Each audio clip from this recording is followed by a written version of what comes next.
Buongiorno ragazzi, il tempo qui è davvero, strano, va, dopo una notte di pioggia ci sono ancora delle nuvole grigie, il tempo ancora, come potete vedere, è già tutto bagnato ancora, non si è asciugato nulla fortunatamente, quindi è segno che la nottata è stata molto intensa, fino a poco fa, diciamo, la pioggia ha terminato secondo me 2 o 3 ore fa,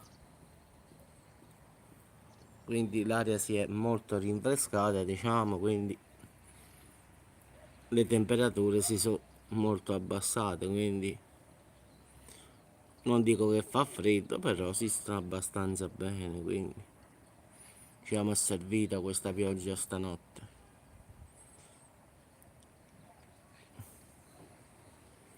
Ci sono ancora questi nuvoloni grigi, anche se dicono che dovrebbe migliorare, vediamo. Per oggi il tempo è ancora così.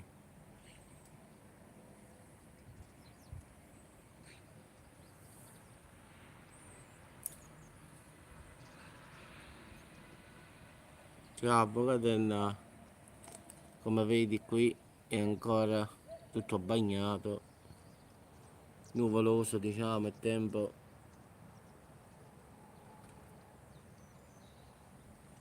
è ancora molto, la temperatura a mezze maniche secondo me stamattina non tanto, un po' più o meno leggero, secondo me ci vuole un giubbino da vento, va.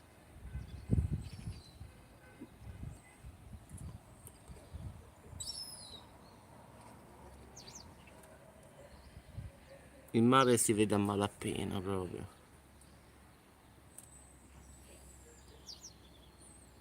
E vabbè, avvocate, ma da te, eccolo qua il mare, ma si vede, sì. Qua è sempre estate, in effetti, oggi è strano che è così.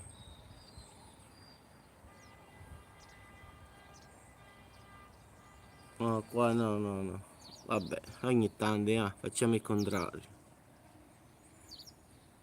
Vabbè ragazzi, vi auguro buona giornata e ci sentiamo dopo sul canale. Quindi il tempo qua ragazzi è, i gabbiani che scorrazzano a destra e a sinistra. Ci sentiamo più tardi, dai.